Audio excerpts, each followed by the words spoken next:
Welcome to Not Like This. Not Like This. From professional wrestling, horror films, and everything in between. Strap in. And now your hosts, Dale Zawada and Jim Snedeker Jr. Welcome to Not Like This. I'm Dale Zawada with Jim Snedeker Jr. That's me, baby. Yeah. Straight up. I like doing the intro. I get to put you over, brother. Oh yeah, do it. Do the favor. Count me in. And as much as I like AEW, well, that didn't take long. I hate their ring announcer. It's the WWE. Oh, Justin Roberts, I think is his name. And I hate him. I think it's the corniest, lamest intro voice that he has. It's impressive, but it's not. It's just kind of generic. John Moxley, Jim Snedeker. Yeah. Like, get the fuck out of here, Justin. I don't like hearing Justin. I don't like hearing Jim Ross on AEW. I don't know why they did that. He's a legend, though. Justin's not a legend. No, not yet. Not no, yet. Come on. Wait till we find out he's been plowing all the Hall of Fame. Wait till we find out he's been banging all these divas. Then he's a legend. Yeah, then he will be a legend. You don't like that Molly Holly's in the WWE Wrestling Hall of Fame? You don't like it? Was that a shot I heard? Was that some shade? It's not I guess it does sound shady and shoddy, doesn't it? But I don't know.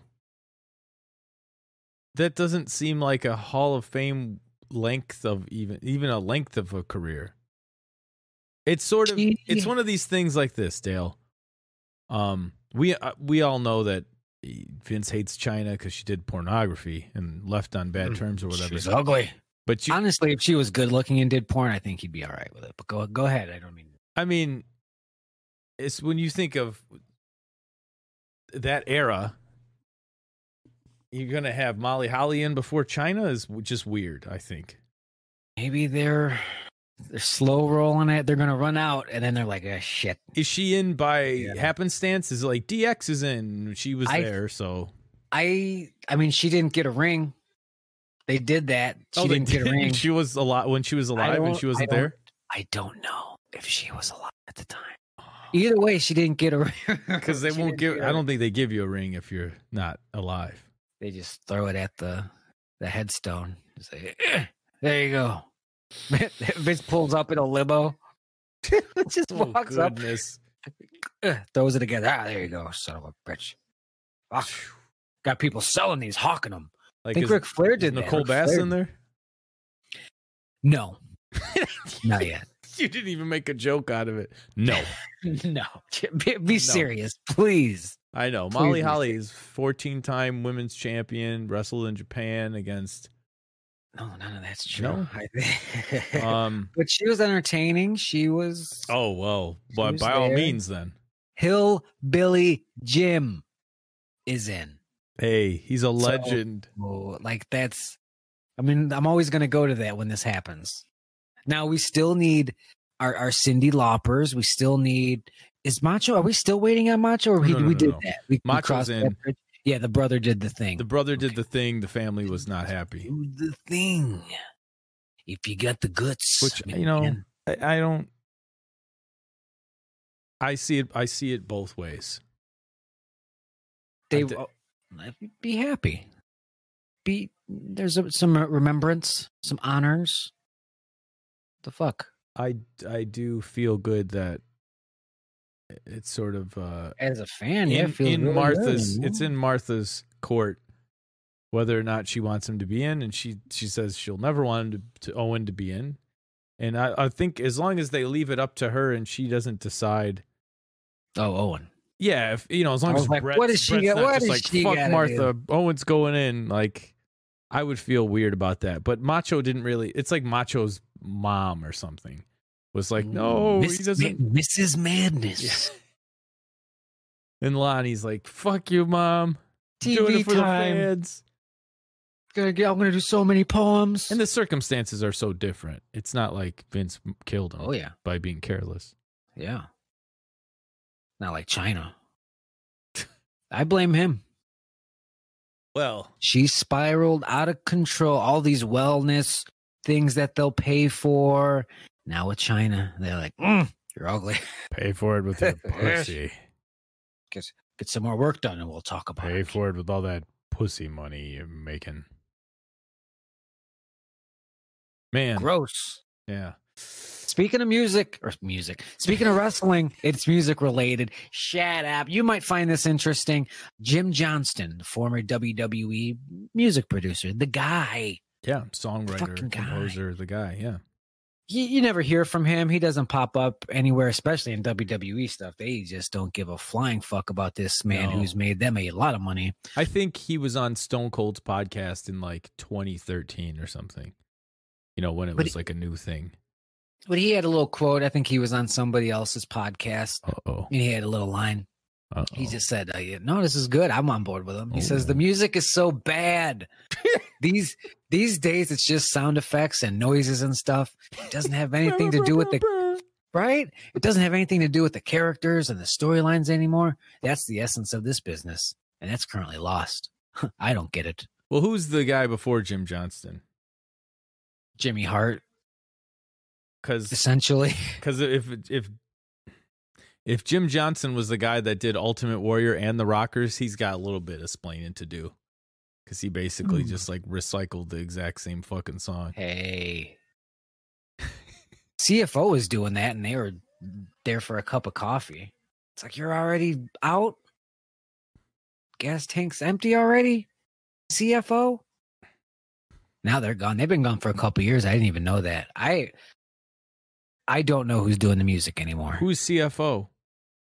Is that a group? Am I supposed to know who that is? No, but that's who took over for Jim Johnston. Is that a guy? Is that a band? I think there are two guys. Oh, no. Come on. You can't have some stupid group name and be the wrestling song people. Sure, we're CFO. Like cutting a promo about songs and shit. One of them was like a money sign, too. Like a cent? A cent sign? Let me see how the fuck it looked. CFO money sign. So maybe they're CFOs. And it's just a couple of white Jewish fellas there. By the looks of things. I can't believe they ran out of ideas so fast. Because I actually liked their song. They had a tag team name. What a bunch of marks. CFO. Yeah. And yeah, the music's a big problem right now for WWE. AEW's getting a little bit better. It was off to a very rocky start, and they're starting to find their way. They're just straight up paying for songs now, which I like. That's fine, yeah. Because Tony Khan's like, yeah, fuck it. It all started with other songs that already existed, and then the WWE needed to monetize that shit, so they're like, well, that's wrong. Pal, we're going to write our own goddamn songs. It's a good investment. Like it really helps put a guy over. Yeah, I just love NWO, specifically Hollywood Hulk Hogan, that Jimi Hendrix, man. Can you think of anything better or cooler for the time and the situation? They got it cheap too. And they're like, no, let's just do some WCW shit rock diddle music. Yeah, everything else was a style parody and flipping chords around of the same progression, except that was Jimi Hendrix's actual recording. And Eric Bischoff always talks about how, I think it was like 200,000 or 250,000, and everyone was like, "You're insane!" And he's like, "Are you crazy? I get to use this forever on TV and like pay-per-views whenever I want. This Jimi Hendrix song for $250,000. That's like Scott Norton's salary. That's like one line of NWO T-shirts, if that. Oh yeah. That's like the Scott Norton T-shirt money right. That's there. like all the ones with Stevie Ray on them instead of Bret Hart.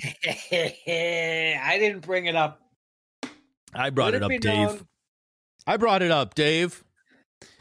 Cuts deep. It does cut deep. Fucking deep. Jim, today is a very big day for me.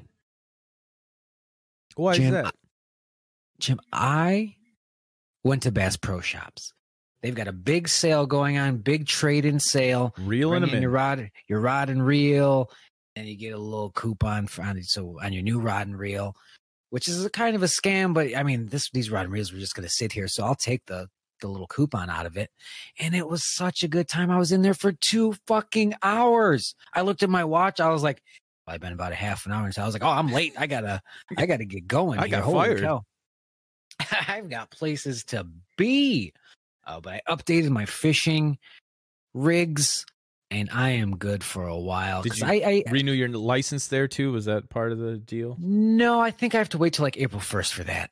But because I used to just have average stuff, your ugly sticks and things like that, which are fine, especially like very good bang for your buck. But I was like, I've been doing this for a while. And I'd love to, take it to the next level. And I had my eyes on some rods and some reels for like literally years. I wanted this Abu Garcia Veritas rod. It's this all white, clean looking number. Oh, and I'm bringing the truth. Those bass are going to get the truth. Oh, I was so excited to get it. I got a new Johnny Walker reel. Ooh. You know what I'm saying? 100 and something. I was just out there throwing money left and right. I said, woo. They're like, do you want to use our card? And I said, no, fuck you. You're not going to get me. Ric Flair of fucking rods and reels in there, huh? They're trying to get every step you take. They are trying to get you with some sort of card, some sort of vacation. Hey there, sir. You thinking of going to Las Vegas anytime this year? Shut up. Although they did get me. He was like, sign up for this raffle. Only 3 people have done it. I put in false information. So those are the worst, really, man. Those are the ones where you get the random, you're like, why am I getting this random phone call? Oh yeah, the thing at the Oasis with the hot rod. Now I remember. I gave him my shoot email, but work phone number. That is not legit phone number. I can work with some bullshit emails, and if it gets bad, you do what you got to do. But if they get your real number, that you're just in trouble for a while. So 555-8705. Mm-hmm. Hit them with the 55. I wonder if you did a 555 number, if they would notice, or if they would just try and call it like, oh, what the 555 number? I'm sure their computer system would just go on to the next one. You've won a full round trip to Las Vegas, Nevada. I had a good one today. I don't mean to interrupt you, but I got a good one today. Chase Bank called me to see if I was happy. I said, "Yeah, everything's good down here, Kenny." Like I didn't know what to tell him. And then they're like, "Well, because what?" I'm like, "Here it comes." Here it comes. It will also, we were calling, not everyone has $250,000 lying around these days. And I said, sure don't. And I was ready to just hang up, but I wanted to hear why. And he's like, because if you had some retirement savings or something you wanted to roll over into our account today, we're giving away $2,000 if you do that. But I just was calling to see if you're happy. And I said, yep, everything's great. See ya. I like that one so much. Not everyone's got $250,000 lying around. Sure don't. Because I like that they're starting there and they're weeding out the jabronis like me. They're like, do you have 250 in there? No. Oh, wrong number. And they just move on. Right. Like, I got 60. Like, nah, I'm looking for a fish. I'm looking for a big fish here. These little dinks. They'll get you. They'll try to. Those sons of guns. Jim, today is a big day for me. I know why. You went to Bass Pro Shops today. No. Oh. Jim, I've got some important dates coming up in April as far as bumping the night goes. What? Hoping to get some more wins for my twisted little baby boy. He's getting so big and strong.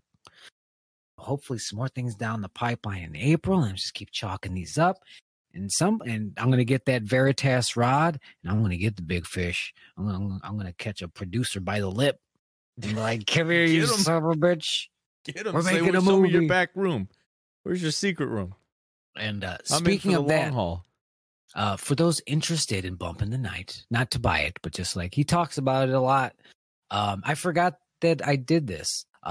When I wrote Bumping the Night, I actually like stream / recorded the whole dang process from beginning to end, page 1 to the fade out. I did it as just like a little mess around project. And I was like, remember that. Document the process. And I forgot that this was actually the one that project was. Yeah, when you mentioned it, I knew exactly what you were talking about because I remember you used to promote it on the show. You used to talk about it. But so you can call it Bump in the Night. Yeah, it went through some changes along the way. So if you folks are interested in that, it's on YouTube. It's on my page, I think /Dale Zawada, and I'll post the playlist attached to this episode on Facebook.com /Not Like This Podcast. And yeah, I forgot, and I was just like scrolling through them, like, oh man, I forgot about this. I forgot about that. Like, it's actually pretty cool to see just the starting point. And now here it is having some, a little success with the competitions and the contests and the festivals and all that stuff. You can, because that's why I wanted to do it. And I even talked about that in there. Like, we'll see what happens. If it gets picked up, I'll do more videos, blah, blah, blah. So I think I have to do at least one more video to talk about the contest and maybe hopefully some more videos after that when it does get picked up. But yeah, just of all the ones to document, it's the one that's probably going to go all the way. Well, we haven't talked about wrestling in a while. This is very Wrestling with Shadows. Like, what are the odds that the time you were documenting all this is the time when you're writing a bump in the night, correct? Or just Bump in the Night? Just Bump in the Night. Just Bump in the Night. I should probably put that on the note cards before I go into my long spiel. What are the odds? So this will get sold. Some big shot producer will want it. Bloomhouse, and then Bloomy, and then it'll come out. It'll be a horror hit, and people are going to want to find out more about this Dale Zawada. And they're on YouTube. These videos from a couple of years ago will just be there. Where you're like, I guess I'm just gonna write a little movie. I don't know. Maybe it'll be called Bump in the Night. I'm not sure. Let's see what happens. And then they'll get to watch, and it will be like, man, what luck that he happened to be documenting this process for this movie. You get to see the stumbles and the changes, and yeah, it's a real sneak peek of the whole dang thing. It's not the exact same, obviously, but it's pretty much. That's the skeleton. Those are most of the segments. It's and whatnot. This project, yeah. It's fucking wild. That's cool. So I'm really happy that worked out that way. Sometimes I'll watch these Troma James Gunn footage from back in the day. Mm-hmm. I'm just like, look at him, look how young, how talented, and he's just fucking around with these idiots. I love it. Humble beginnings, just humble beginnings. What if the chickens turn into aliens? That's crazy. Zombies. I love this. So, and I can't really, I was trying to think of an equivalent scenario more like music related, and I can't really. All of the music related ones are very calculated. Like Metallica recorded a home video when they made the Black Album, but they already had the producer picked. They already knew this was going to be an album that they were going to sort of try and make more commercially successful. And they were already like hitting this fever point, this breaking point of success where this was going to be their biggest album for sure. And they're like, we better record this. But see, with Wrestling with Shadows, nobody knows that the Screwjob is going to be one of the most talked about events in wrestling history. And they just had those cameras rolling. Like, you've written a bunch of screenplays. You're like, I'm about to write another screenplay. Why don't I record it? And you did. And now this is going to be your Wrestling with Shadows. This will be your Montreal Screwjob. Except you're screwjobbing the bank into taking more of your money that is going to be there. Woo, got him. Yeah, those wrestling documentaries, you just kind of have to get lucky. Because was it Wrestling with Shadows with the Rock and Mankind chair shot Royal Rumble, or is that a different one? That is Beyond the Mat, I think. Beyond the Mat. That's See, Beyond the Mat. I do that every damn time. But that's another good one to have been there for. Because that wasn't really, scripted that way. Sure. You got their super awesome footage of the family crying. Yeah, Real that's tears. another just good luck moment for them. It's just how documentaries are. A lot of footage. Oh, we got lucky. Sweet. Yeah, this YouTube channel is going to take off. People want to know what's the Zawada method? How do you do it? How did he told write me his award-winning it involves screenplay? you got to get in the closet, turn the lights off, Get in the closet. pull your pants down, and then you'll feel it when it happens. What is this? Some Army Hammer shit? What's going on? No, you want the Zawada method. It's the Zawada method. So first you want to do notes and outlines, and then you get in this closet. Take your pants off. Turn the heat down too. You don't want And then you're going to want to just let it sit there for a week, let your mind freshen, and get in the closet. Get in the closet. Shut the door. No light on inside. That's cheating. Oh, Jim, today is a big day for me.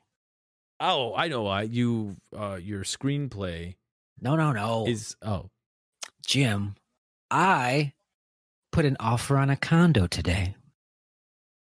what? Look at that. I might be a little homeowner, little condo owner. So look out, world. Stay off my fucking grass, because I'll get you. Actually, you won't care because the association will do all the grass work. Hell yeah. You'll say whatever. Absolutely. Just get on the grass. Get off the grass. Absolutely. I don't give a shit. You're damn right. Nice little place. We'll see what happens. The offer is in. I'm sure it's going to be competitive. 3 bedrooms, a crawl space for the bodies, a garage for my stuff. Wait, what for the home? Excited, baby. Oh, what for the where? That crawl space is fucking insane. I opened the closet. I'm like, hey, what's that little latch? And I fucking opened it.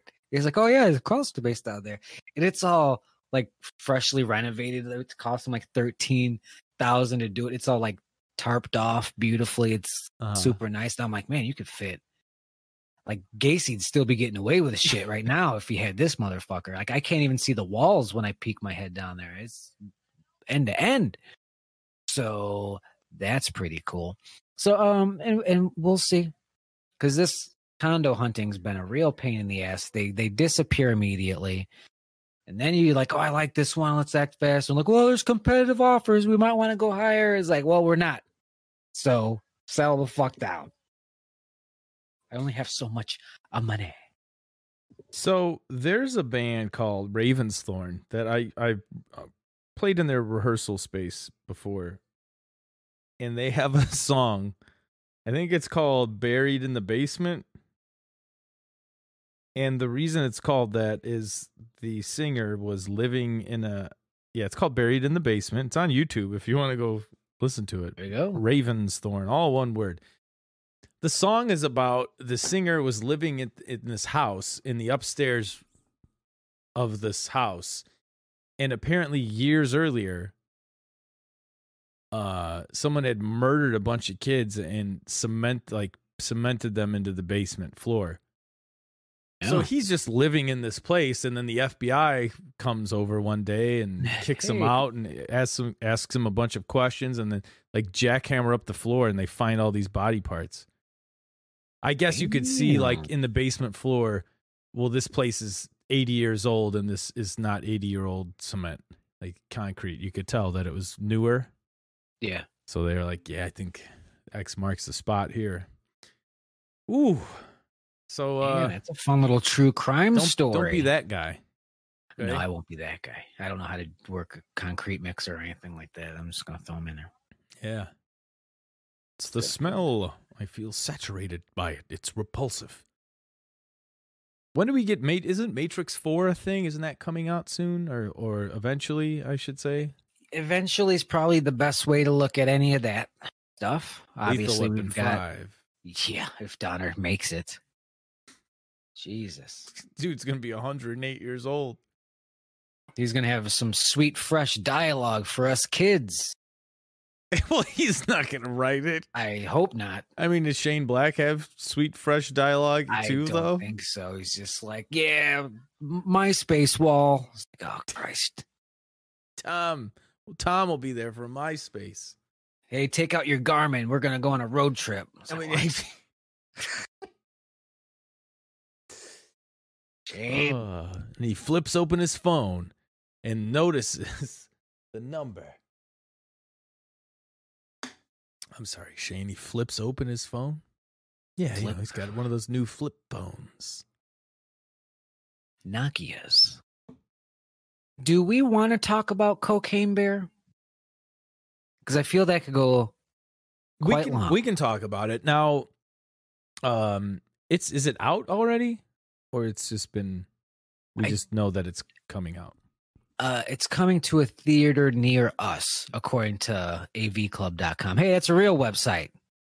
Yeah, well, it's like, you might think this is fake, but it ain't. .org. We got your back with movies.com.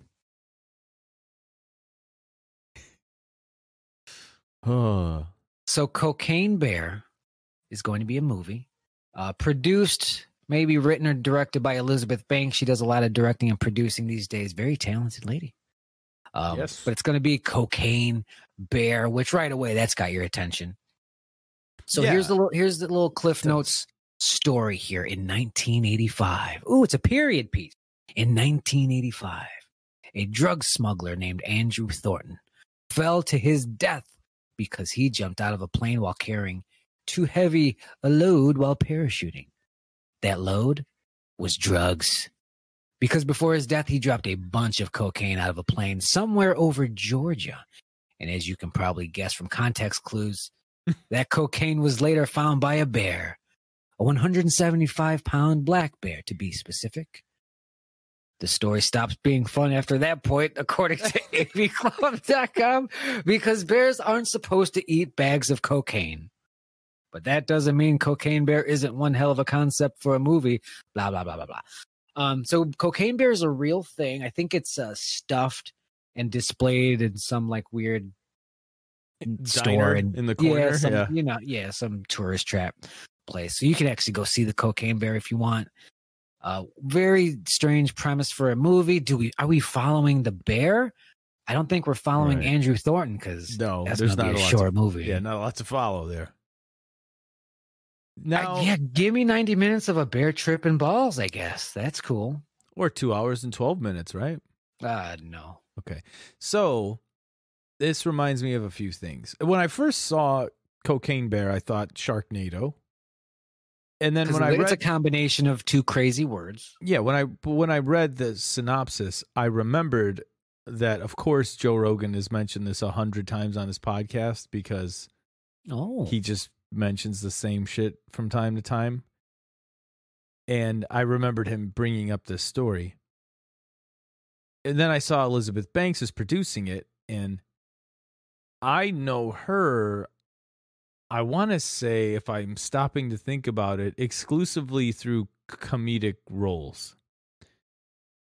So I would assume it's going to be funny. If it wasn't going to be humorous at times, I don't think it would be called Cocaine Bear. Right. You know? So the title grabs me in. Good title. Elizabeth Banks. I like that. She's funny. Mm-hmm. But it is a real story of shit that has actually happened. So I have no idea what to expect because the first thing I saw her in was Wet Hot American Summer. And those, whatever you want to call them, the David Wayne movies, you could call them the Stella movies, whatever you want to call it. Stella guys, yeah. That shit is crazy. It's never not crazy. And then she came back and did the show. So, she's, it wasn't just like, I accidentally was in this movie. That was funny. So I wonder where this is going to fall on the line between, no, this is just a really weird, terrifying story. Is it going to be a straight up like serious horror movie? Because Cocaine Bear could also be a low budget horror movie name and not be funny, like House of the Devil, 1,000 Chickens from Space or whatever, trauma movies, whatever. So I don't know. I don't know what to expect. Because the bear goes on this cocaine bender and like mauls a bunch of people, right? Really? I don't know. See, that's that I don't know all the details on Cocaine Bear's rampage. And I kind of don't want to, because I want to go in fresh. Yeah, because at some point somebody puts it down, right? Or does he die of just an overdose in the middle of a road and they do an autopsy and they're like, oh my God, I don't know, it's cocaine. I mean, if he ate a bunch of cocaine, you're not supposed to eat it, is one thing that I've heard about cocaine. And from what I've heard, the high is relatively short-lived, so I don't think this will be like a days-long journey. I think this is probably a hours-long journey. Could be a cool horror movie for sure. And how true is she going to stick to the story? How much of it is going to be based on the actual story, and how much is going to be embellished to make it funnier or scarier or wherever this is going? It's really interesting. I would 125% take all the liberties I could without any remorse. Like, it's a cocaine. Like, whose feelings am I hurting if I twist this story a bit for movie reasons? I don't think Cocaine Bear cares. I don't think Andrew Thornton cares. Like, just take the premise and work with it. And it's always good to do it as close as possible, but if you have to take some left turns, and fucking hit the blinker. Do it. It can be really fun too. It's not going to be a sad one. I don't think it's going to be very horrorish. I hope it's like this very, very small town just dealing with this rampaging bear. Some incompetent, deputies. Jasper, maybe have is that a bear in the motherfucking street? Has he got cocaine on his face? What is going on? Maybe a group of kids. You have your subplots, a handful of groups, a handful of subplots, essentially. It's in Georgia. Someone cornholed. Oh, yeah. A cocaine bear.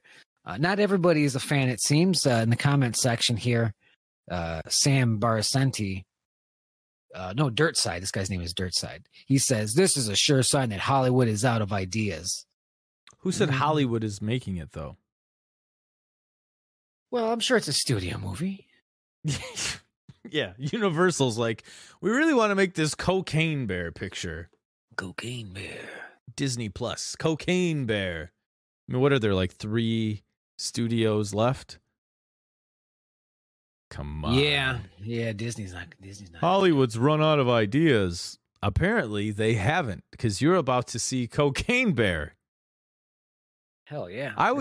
Great, Avengers 12. No, I didn't say Avengers 12. I said Cocaine Bear. Yeah, that is the dumbest thing to say when you have a title of a movie called Cocaine Bear, and there is really no way about it. Unless this is like a Sharknado, you will not have seen a movie like this about this type of subject. So it literally is the opposite of them being out of ideas. It is an idea for a movie, it's based on an event that happened 30 years ago, and no one made a movie about it yet.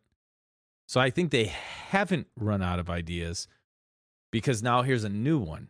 You see how that works? Sam, what's his name? Dirtbag. Mr. Sam Dirtbag. From Sam, I bet you don't think they're going to make this.com. No, Sam Barcenti's the author of this article. And okay. He's very pro Cocaine Bear. Gotcha. But Dirtside in the comments said he doesn't like Sam Barcenti or this article. Yeah, Sam's doing all right. He's got 3 whole paragraphs for his article here. So he put in the time and effort. All right. He's got a good 250 word count going, getting that paycheck. He's got 79 comments on his article, so he's getting the interactions. Fucking nailing it, Sam. Keep doing it. Just click through on the ads. Remember to click through. Yeah, all the way to the end helps me out. I need that high click-through rate. Just F5 doesn't work anymore. They don't like that. It doesn't work anymore. I have an affiliate link from Miami. If you're going to buy anything related to cocaine or bears, use my Amazon affiliate link if you could, please. They have these sweet Cocaine Bear shirts. Just buy it through my affiliate link. Code not like this. Cocaine. And that got a big debate in one of our group chats. Fucking the world got set on fire with this discussion. Cocaine Bear versus Cocaine Gorilla. Well, I see. Now, I thought originally it was just Cocaine Bear versus a gorilla. No, we got to get the drugs in here. If the gorilla's doing cocaine, this is a 175-pound black bear. Yeah. I got to say Cocaine Gorilla. I thought we were talking an ape, though. So someone originally mentioned, someone said the word ape. So I'm picturing orangutans. I'm thinking of chimpanzees, which are ferocious and very, very strong. Like, but you're almost going to take the gorilla anyway, straight up, just points. On a 175-pound black bear, I think I would consider the gorilla, because when you hear Cocaine Bear, you picture a big Kodiak, some 900-pound bear or some crazy shit. Yeah, that's not good luck, gorilla. That gorilla better also be on steroids. Cocaine Kodiak. Oh, PCP. Give me the sequel. But yeah, this is like a mangy 200-pounder. Not that he won't, fuck your world up. Oh yeah, 200-pound bear will kill you, eat you alive. But against a coked up gorilla, a coked up like 400-pound gorilla or something, they got big hands. All he's got to do is get his hands on you. And they have big jaw, like big, strong jaws too. But a chimp, I think in general a chimp is more aggressive, and a chimp is meaner. Like a chimp is cruel. Oh my God. 200-pound bear against cocaine chimp. Who do you got on that? How big of a chimp? We're talking like a bondo ape? A fully grown adult chimp? Just one chimp? I gotta go with the bear, because the bears don't care. Like, you could be punching it and trying to rip its face off, and we freak out and bitch out like that lady who got her face bitten off. I'm sure she was crying and screaming. She's trying. But that bear, like, good luck trying to bite the bear's face off, and it won't care. It'll just eat you. It'll just Brock Lesnar hold you down with one hand and then like pull you apart with the other hand. Flails around a bit, trying to get strong. But a gorilla's different. Like, a gorilla's stronger, and if you put the cocaine into the gorilla, maybe it would get as aggressive as a chimp. Don't put the cocaine in the gorilla. Let's walk it back. Cocaine bear, 200-pounder black bear, straight edge gorilla. So sober, which maybe was the discussion that those boys were having. I can't scroll through all of that. I'm sorry. Do you think? Well, what do you think? How about that matchup? I think it could go either way. Matchup. I think that could go either way, because I think if the gorilla can tire the bear out, the cocaine effect will leave the bear in a worse position than it started. The bear will be sort of extra worn out, maybe having a heart attack. You never know. I don't know if bears have heart attacks. I'm not sure. I hope so. Because that's terrifying if they don't. Like, there's certain things we just never do. Cancer, no, we don't do any of that. Heart attacks, nah, not for us. It's like, fuck, they're super creatures. Like, I wonder how strong of a blow a gorilla delivers if it like smashes your head or something. Mythbusters. And is that enough to incapacitate or kill or, otherwise knock unconscious a coked up black bear? I don't know. Like, a person couldn't punch a bear in the head and knock him out. But could a gorilla just double axe handle like Hulk smashing the hood of a car, just like smash a bear on the head and just kill it? I would imagine probably could. They look very strong. See, this is one of the downsides of Donald Trump not getting a second term. Because I'm pretty sure by the end of that second term, like move over battle bots, we would have had battle beasts. This would be answered, yeah. And he'd just like, it's my favorite program. I love watching the beasts. And I hate the gorillas. I like the bears. there's a snake, and I need a Coke. I'm pressing the Coke button. I'm dying. Yeah, I don't know. And I'm sorry to put I'm that. Still glad he lost for everybody. Everyone's trying to get him out of their mind, and there I go, getting him back in there. He's gone. I just shut the door on him. He's left. Close it, lock it. Get out of here, Donnie. Close it, lock it, and if the house is on fire, it's on fire. I'm not a firefighter. What am I supposed to do about that? What am I supposed to do about that? Dale, I tried really hard. Oh, I'm sorry. And this might be a little early. I might be jumping the gun, and I don't want to jump the gun, but I just have to tell. Do you remember in Anchorman where he's like, I'm in love with Veronica Corningstone, and I've said it on the news, and Dad Bod is back. Yeah, we're back, baby. Dad Bod, and this is breaking news. It's not official. I'm pretty sure Jim's been kayfabing me because just the other night, see, Jim's always talking about his secret bands, his secret projects, all these music endeavors, and I'm like, hey, how about that Dad Bod? What have we got Dad Bod again? He never says shit. No, but now he wants to do breaking news live on the show. I think that's just for me, and I'm very excited. Breaking news live on the show. Dad Bod is back. We're finally ready to come out of the shadows. Belly's out. And I would say write this in pencil on your calendar. Make sure there's an eraser on that pencil, but because you never know in these days, right? And this isn't on the Facebook page. It's not on the venue's Facebook page. But May 22nd, put that on your calendar. May 22nd. 22nd. One of my favorite places to play. You remember Thanksgiving Eve? I do. May 22nd. I drove Beer to Geeks Indiana. In Highland, Indiana. Beer Geeks in Highland. When you think Dad Bod, think May 22nd. We're coming back. Unless the world ends. But other than that, everyone will be ready to go and vaccinated and safe, and everything will be safe, and come to that show. Look how safe it's going to be, everyone. Very safe. Keep in mind, it's Indiana. Here's what I need you to know. They're like, I'm not getting no vaccine. I'm not getting 5G in my veins. I'll be safe for sure. Oh, that's... And you know what? Good. Indiana, surprisingly, is vaxxing people up like crazy now. And they were really lagging behind. Now we've got... from the state that teachers are considered essential, and all teachers in educational facilities, staff can get on the list and get vaccinated. A bunch of people I work with at an educational facility, they're all getting vaccinated. I just brute forced my way in until they let me come in. I got my first shot. Second shot's coming up a couple weeks here.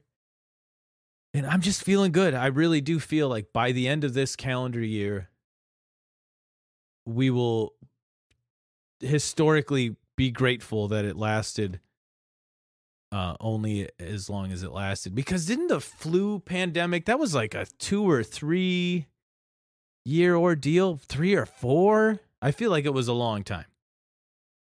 Bubonic plague also much longer. Technology wasn't what it was. But man, what I was hoping for in the beginning, I don't know about you, but what I was sort of predicting and thinking was going to happen was like the first SARS, and it was just we'll contain it. We'll just tamp it down. We'll put it over here. It'll sort of, the smart people will figure it out. It'll work itself out. But when it does bust wide open like this, to get it back under control in 18 months or so, not bad, right? Well, he's back. The door just opened. No, don't back. open the door. I'm not talking about him. Room. I mean, as a planet. Well, as a planet, sure, but you look at some of the other countries where they were like, all right, we're good in 5 months. They did it in 5. It took us 18 to 20 months because we had to wait. That's what I'm saying. About a full year for some competence to arrive. We're saying with he who shall not, with Sauron, with Voldemort. I'm sorry, I said it. Oh, you're not supposed to say it. Fear of a name only brings fear lagging of the thing behind by a itself. few months or whatever. You know, like it's cleaning up his mess really quick is what I'm getting at. And it really was a quick mop job. Like he got in there, January? We're 2 months after that. He's just like, May, we're probably going to be all pretty good. Just get that shot. You know, honestly, you may have been vaccinated in your sleep, may have snuck in your house.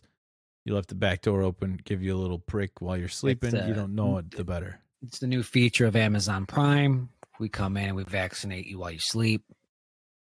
Here's your package. So the whole point of that is Dad Bod. Dad Bod. Beer Geeks 522. And you know what? If this gets out and it turns out that wasn't official, well, guess what? Now there's pressure. You better book us. Yeah, it's like when AEW was like, we've got a big Hall of Fame signing this Sunday. And it was Christian, but Christian's at home like, I didn't fucking say I was going to sign. What do you do? Like they put the pressure on him by just throwing it out there into the universe. Did he Jeff Jarrett their ass for like extra money? No, he didn't. They just would have been like, no. And they would have done some other angle. They would have signed Jeff Jarrett. Oh, he's all. Don't bring up his name. Look, let's make a deal. I won't bring up the T-Man. You don't bring up Double J. the T-Man. Oh, the T-Man. That can't be. We can't call him. Okay, all right. I'm sorry. Because I'm picturing Mr. T on Hogan's back when he's doing like squats in the park. They call me the T-Man, Mr. T, President of the United States.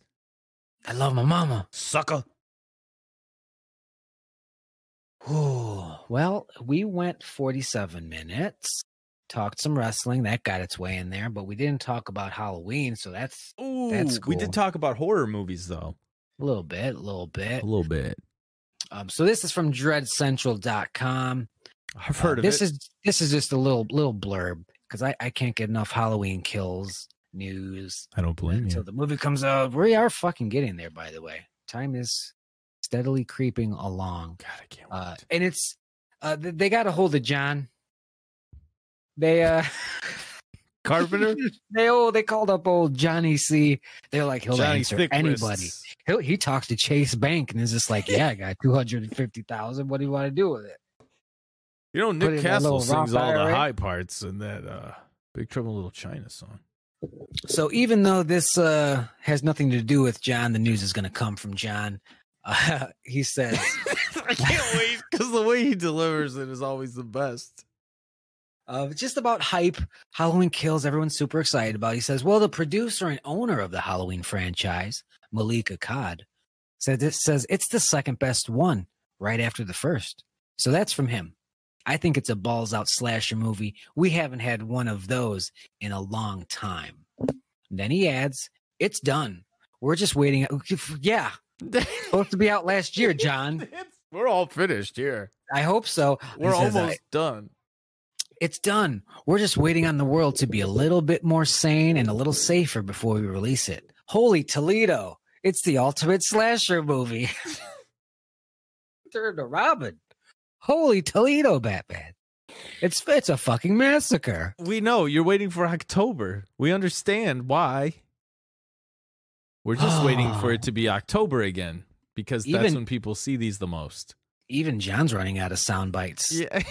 He already said all this. Yeah, he's like ultimate slasher. It's like he does. It's going to come out at the theater, or it might not. It's a crazy world. We have to wait for the world to not be so crazy, and maybe my wrist will slim down. Holy Toledo, my wrist. My wrist is the size of my leg. It's from writing too much during Halloween 2 writing sessions. I permanently disfigured my wrist. The world's too insane. Like my wrist. Why is it like that? Oh my the width of my arm at the elbow is exactly the same at my wrist joint. Coincidence? Maybe, but this world is just too crazy right now to find out. If you Google search John Carpenter wrist, you will get more results than you think. Oh, fuck, I'm dying. Some say a grown man's calf should never be wider than his wrist. I agree. I always keep my wrist at least double the width of my left calf in these crazy times. Sometimes I do forget leg day, but I never forget wrist day. My wrists are so thick from clapping so hard after seeing the ultimate slasher movie.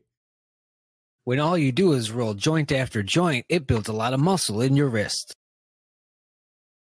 Oh, oh boy. Fan. That man's wrist is thick. I'm telling you. Could you imagine being punched by that son of a bitch? For those of you who think I'm exaggerating, literally just imagine someone's hand, and from like your thumb knuckle to the edge of your palm, just like two straight lines that go all the way to your elbow. I mean, that's what his wrist looks like. So it's not even that he looks fat, like he's got baby fat wrists. It looks like a cylinder with fingers at the end. So carrying all those heavy cameras back in the day. It's like a giant cardboard tube with a hand on the head. Oh, God. Like when you were a kid and you put your arm down the wrapping paper tube and you're like, oh, look at me. And it's like, that's his arms. Yeah, that's a good point. I miss that. I miss Christmas. My grandpa used to put a paper grocery bag on top of me and like make me punch my way out.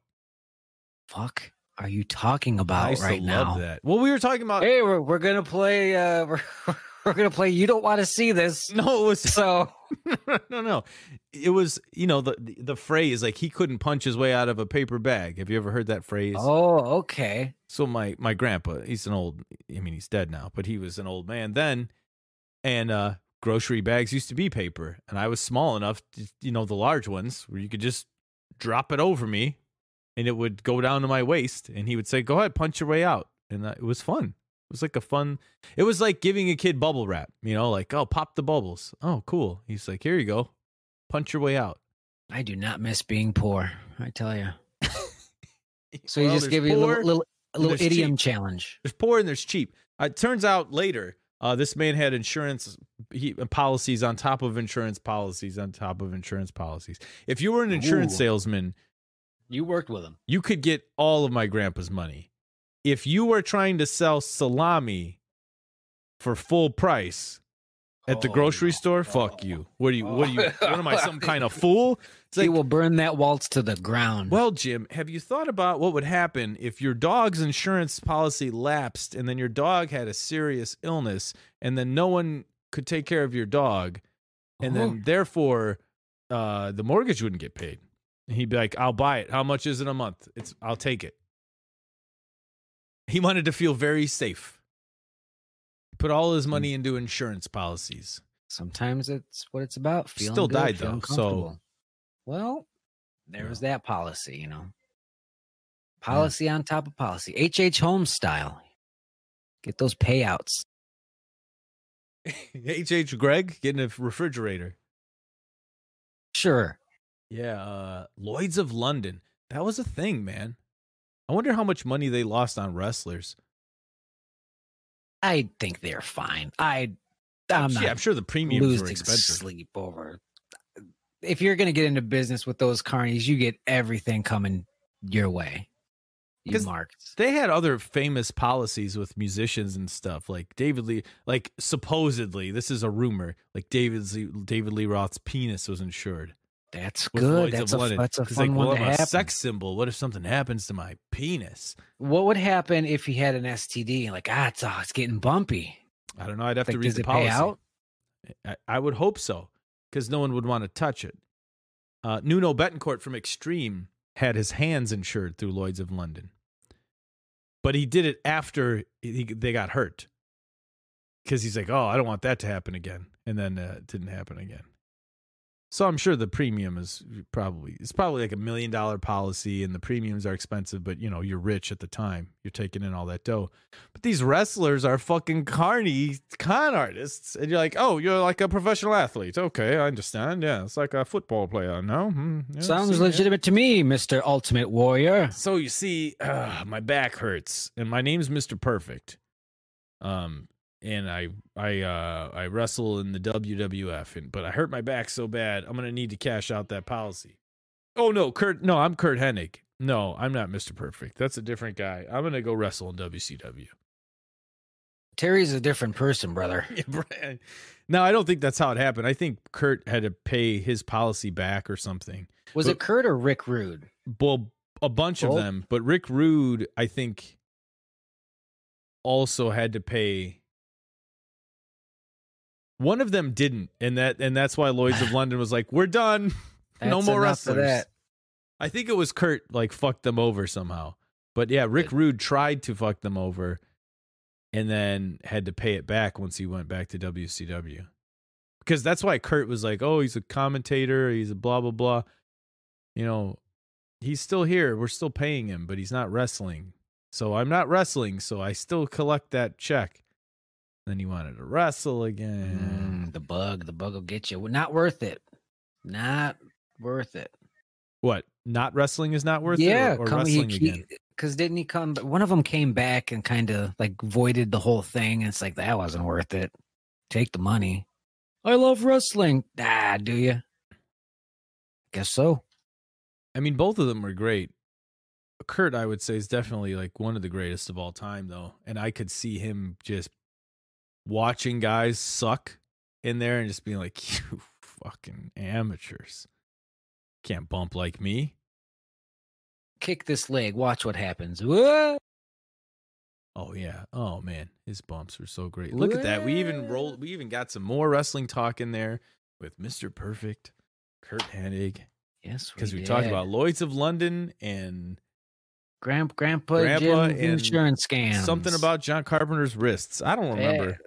I've had COVID, guys, so it really is frustrating. There are times where I'll go to recall someone's name or something and know exactly who it is, and it's just not popping in my head.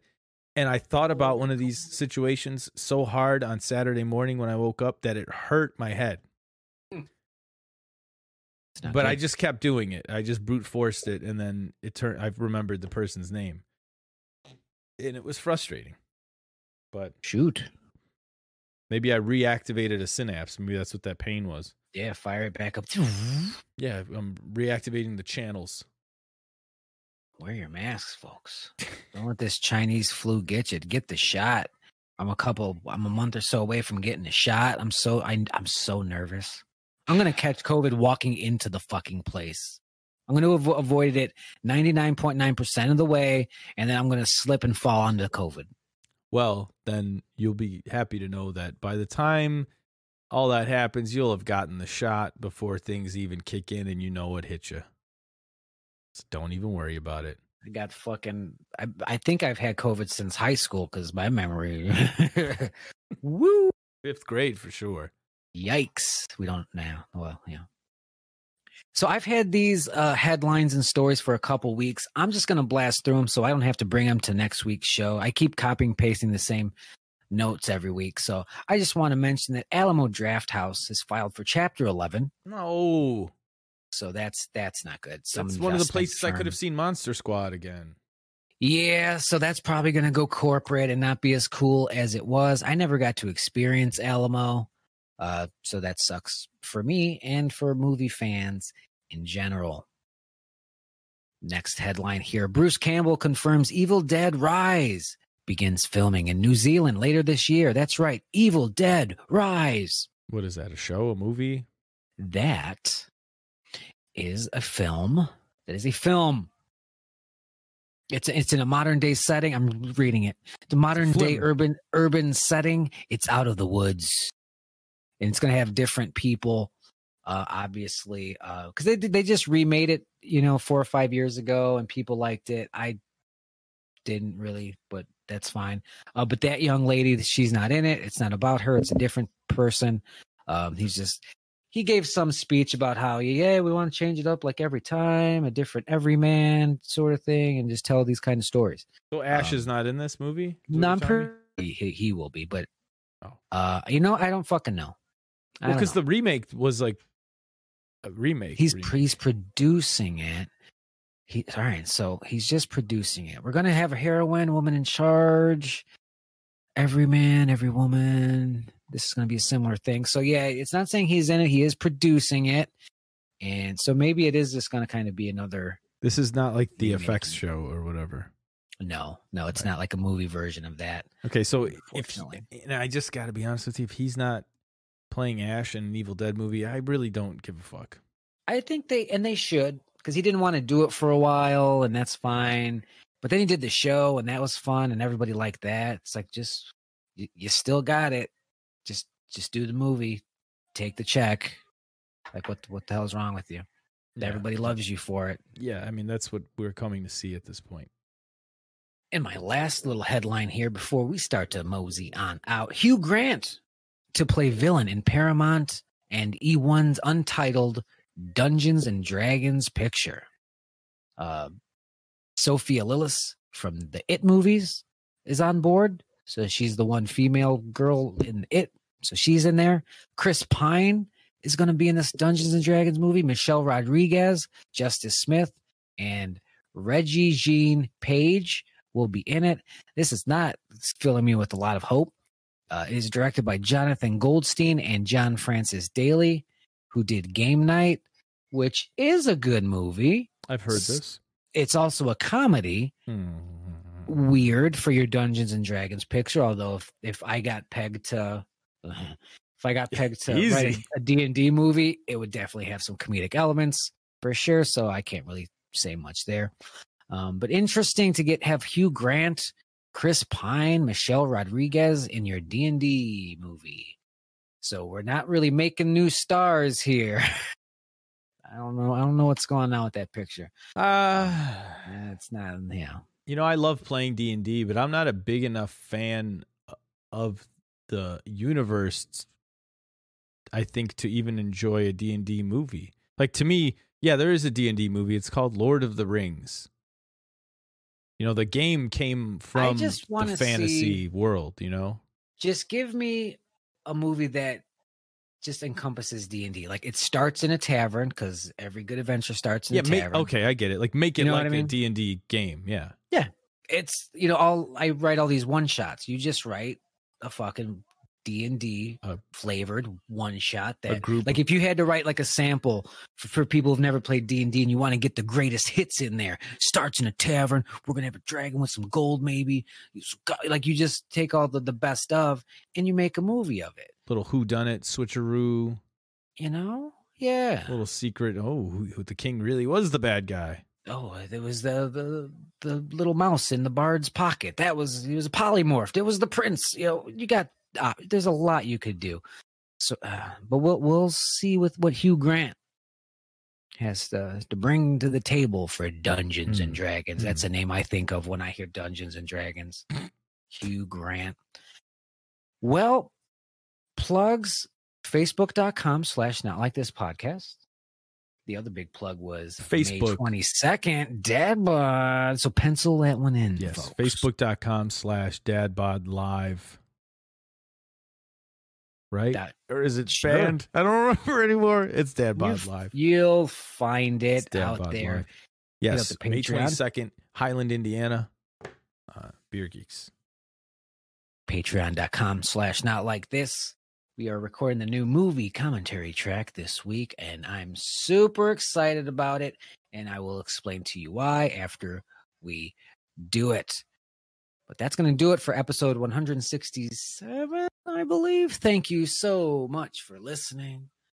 I'm the T-Man. And I'm buried in the basement.